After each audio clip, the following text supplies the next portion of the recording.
Abraham Lincoln Assassination 1865. The assassination of Abraham Lincoln marked a pivotal moment in American history, occurring at a particularly vulnerable time when the nation was beginning to heal from the Civil War. On April 14, 1865, just 5 days after the Confederate surrender, John Wilkes Booth executed what would become the first successful presidential assassination in U.S. history. What makes this assassination particularly significant was its careful orchestration. Booth, a well-known actor familiar with Ford's theater, planned the attack with theatrical precision. He chose Good Friday, knowing the president's love for theater would likely bring him there. The timing was symbolic, a moment when the nation was celebrating victory but remained deeply divided. The most chilling aspect was Booth's exploitation of his privilege and access. As a celebrated actor, he could move freely through the theater. He waited for the perfect moment during a laugh line in the play Our American Cousin, when the sound would mask his gunshot. The single shot from his Derringer pistol struck Lincoln in the back of the head, and the president died the next morning at the Peterson house across the street. The assassination's impact extended far beyond Lincoln's death. It derailed plans for a more moderate reconstruction of the South, as Lincoln's successor, Andrew Johnson, lacked Lincoln's political skills and vision for reconciliation. The murder transformed Lincoln from a controversial president into a martyred hero, forever altering how history would remember both him and the Civil War era. James A. Garfield Assassination 1880. The assassination of James Garfield stands as a tragic example of how medical ignorance, rather than the initial attack, led to a president's death.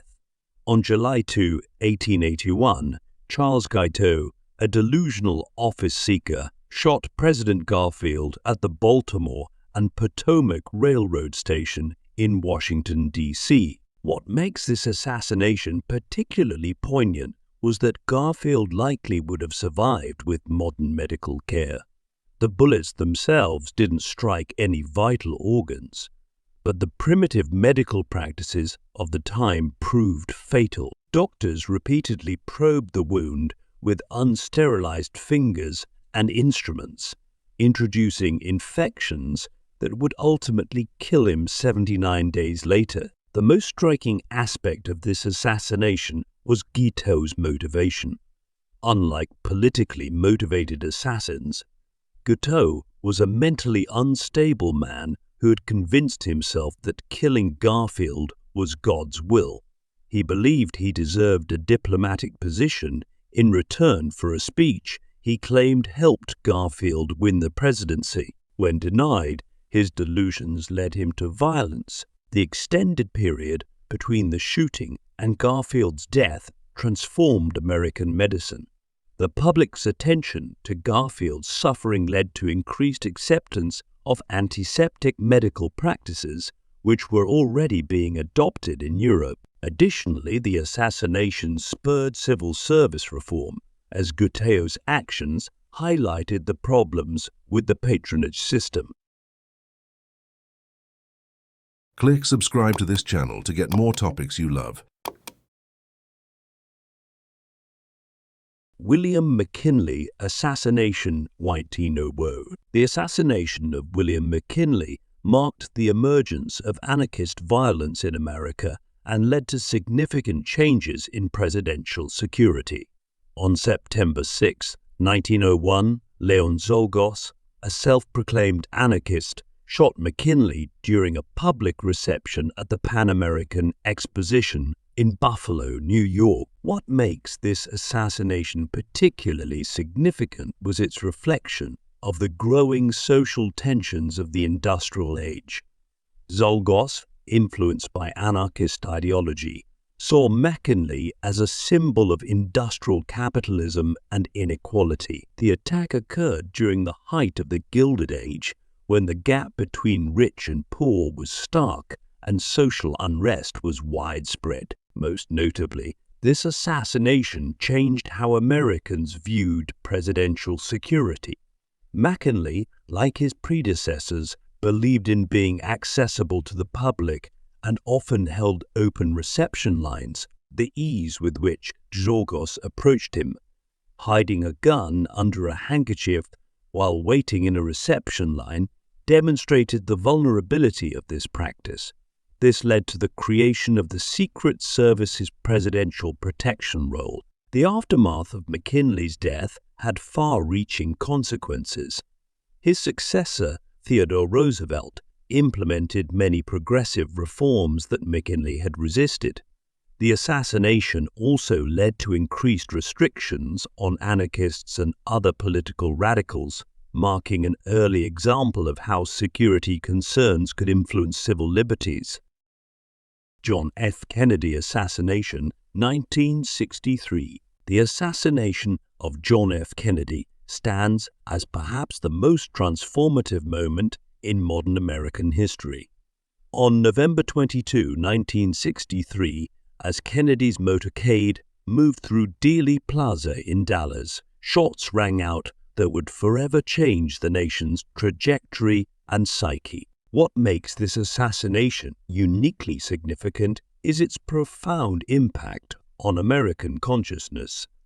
The murder of a young, charismatic president in broad daylight, captured on film, shattered the nation's sense of innocent security. The Zapruder film, which captured the killing in vivid detail, became both evidence and trauma, replayed countless times as Americans struggled to understand what happened. Most controversially, the official explanation that Lee Harvey Oswald acted alone has never satisfied many Americans. The Warren Commission's conclusion sparked decades of alternative theories, involving everyone from the CIA to the Mafia.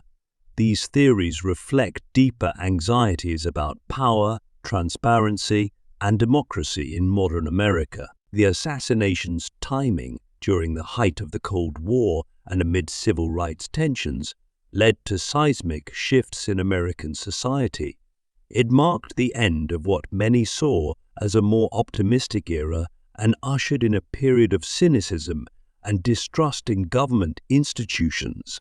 This skepticism would later fuel reactions to Vietnam and Watergate. Andrew Jackson, attempt 1835. The first ever attempt on a U.S. president's life perfectly illustrated Andrew Jackson's toughness and the era's relatively lax security.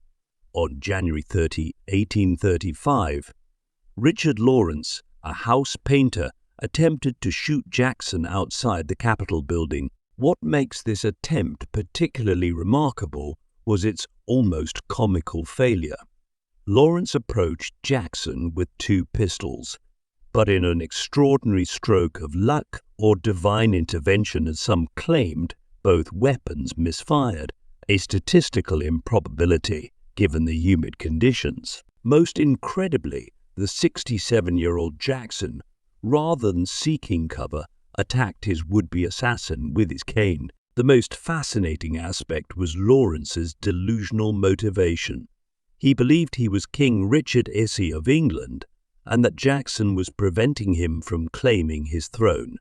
He also blamed Jackson for his financial troubles, connecting personal grievance with political delusion, a pattern seen in many subsequent presidential attackers. The aftermath revealed much about early American society.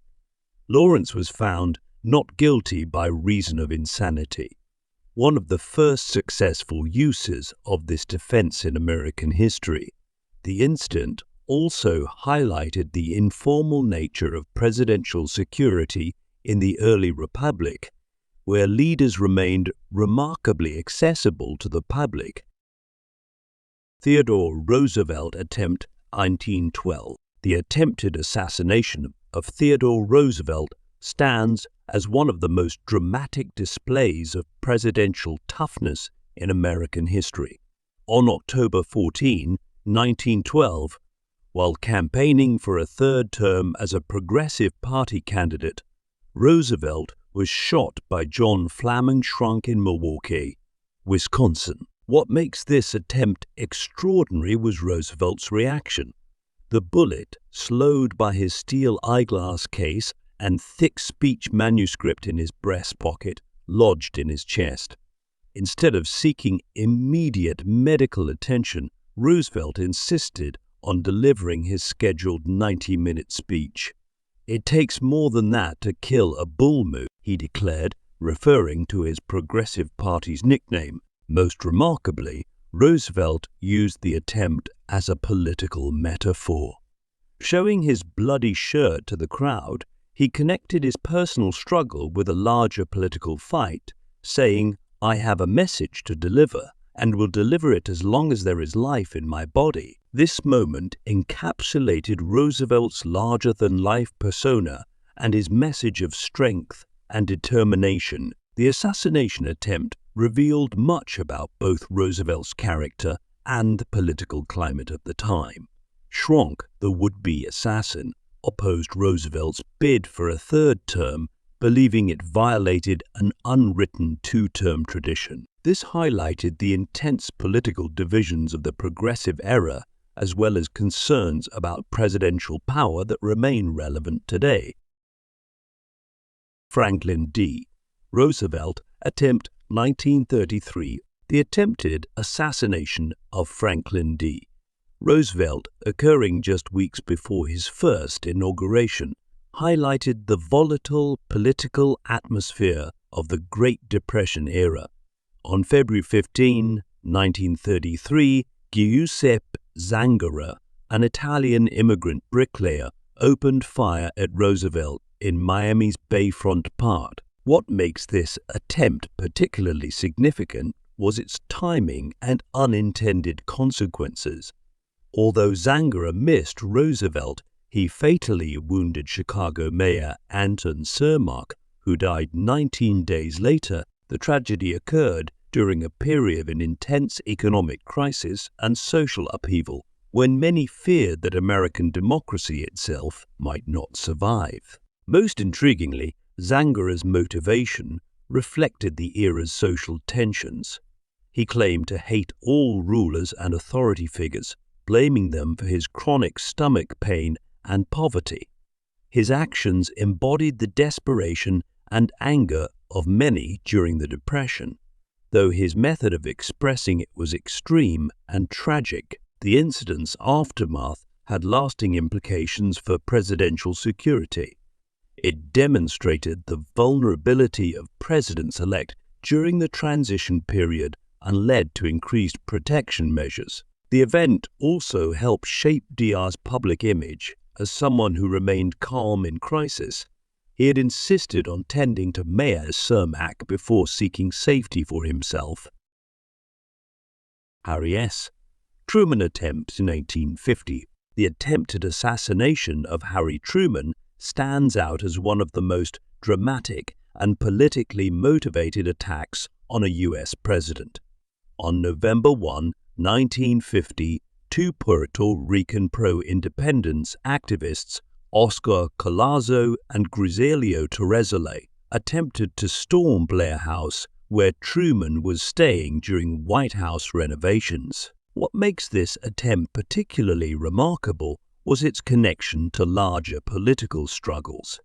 The attackers were members of the Puerto Rican Nationalist Party, fighting for independence from U.S. control. Their action represented one of the few times that presidential assassination attempts were directly tied to a broader political movement rather than personal grievances. Most dramatically, the ensuing gun battle proved both deadly and heroic. White House police officer Leslie Coffeld, though mortally wounded, managed to kill Torreselay with a single shot to the head. This action likely saved numerous lives, as Torreselay was the more experienced shooter. Collazo was wounded but survived, later serving 29 years in prison. The attack's impact extended far beyond the immediate aftermath. It highlighted the complex relationship between the United States and Puerto Rico, influenced Secret Service protocols, and demonstrated the vulnerability of presidents even in seemingly secure locations. Truman's response was characteristically straightforward. He took a nap after being informed the threat was over. Gerald Ford attempts 1975. Gerald Ford faced 2 assassination attempts within 3 weeks in September 1975, making him unique among presidents for facing multiple close-call attacks in such a short time. The attempts by Lynette, Squeaky Fromme, and Sarah Jane Moore reflected the social turbulence of the 1970s. What makes these attempts particularly fascinating is their timing and the profiles of the would-be assassins. Fromme, a follower of Charles Manson, approached Ford with a Colt T-45 on September 5 in Sacramento. Just 17 days later, Moore, a middle-aged FBI informant turned radical, fired a revolver at Ford in San Francisco. Both women represented different aspects of the era's counterculture and political extremism. Most remarkably, both attempts failed due to different circumstances. Fromme's gun, though loaded, had no round in the chamber. Moore's aim was deflected by a bystander, Oliver Sipple, a Vietnam veteran who became an unwitting hero. These incidents highlighted both the prevalence of political violence in the 1970s and the role of chance in presidential survival. The attempts led to significant changes in security protocols and public access to presidents. They also raised questions about mental health, political radicalization, and the fine line between protest and violence. Ford's calm response to both attempts, continuing his public appearances, demonstrated remarkable composure under pressure. Ronald Reagan, attempt in 1981. The attempted assassination of Ronald Reagan stands as one of the most dramatic and well-documented attacks on a U.S. president. On March 30, 1981, John Hinckley Jr. opened fire outside the Washington Hilton Hotel, striking Reagan and 3 others, including Press Secretary James Brady. What makes this attempt particularly significant was its near-fatal outcome and Reagan's remarkable response. The president initially didn't realize he'd been shot, but a bullet had ricocheted off his limousine and lodged near his heart. His famous quip to surgeons, "I hope you're all Republicans," and to his wife, "Honey, I forgot to duck," demonstrated his characteristic wit even in crisis. Most fascinatingly, Hinckley's motivations stemmed from an obsession with actress Jodie Foster and the film Taxi Driver. He believed shooting the president would impress Foster, a delusional plan that highlighted the complex intersection of mental illness, celebrity culture, and political violence. His subsequent acquittal by reason of insanity led to significant reforms in the insanity defense across many states. The aftermath of the shooting had lasting implications. The assassination attempt generated immense public sympathy for Reagan, helping advance his political agenda. The severe injury to James Brady led to the Brady Bill for gun control, while the event also spurred improvements in presidential security protocols and trauma care. Bill Clinton, attempt 1994. The attempted assassination of Bill Clinton by Francisco Martin Duran represented a new era of threats in the age of increasing political polarization. On October 29, 1994, Duran fired multiple shots at the White House with a semi-automatic rifle, believing Clinton was outside. What makes this attempt particularly notable was its context within growing anti-government sentiment of the 1990s. Duran, influenced by right-wing conspiracy theories, represented a growing fringe of Americans who viewed the federal government as fundamentally illegitimate. His attack came during a period of intensifying political rhetoric and militia activity. Most significantly, This incident highlighted the evolving nature of presidential security in an era of increasing domestic terrorism threats. While no one was injured, the attack led to enhanced White House security measures, including the controversial closing of Pennsylvania Avenue to vehicle traffic, a visible symbol of the growing distance between presidents and the public. The aftermath revealed much about the changing nature of political violence in America. Durand's trial exposed how conspiracy theories and extreme political views could motivate violence, foreshadowing challenges that would become even more prominent in the digital age. Barack Obama multiple threats. The presidency of Barack Obama faced an unprecedented number of serious threats, reflecting both historical racial tensions and modern political polarization. As America's first black president, Obama faced unique security challenges from his campaign through his presidency. What makes these threats particularly significant was their volume and nature. The Secret Service reported a 400 increase in death threats compared to previous presidents. Many threats were explicitly racist, combining traditional anti-government sentiment with white supremacist ideology. This required the largest presidential security operation in U.S. history. Most notably, several sophisticated plots were foiled, including attempts by white supremacist groups to assassinate Obama using high-powered rifles and biological agents. These threats represented a modern evolution of political violence, combining old hatreds with new tactical approaches and technologies. The response to these threats transformed presidential security. New protocols were developed for large crowds, cyber threats were increasingly monitored, and social media became a key tool for tracking potential threats. Despite the challenges, Obama maintained a relatively public presence, balancing security needs with democratic accessibility.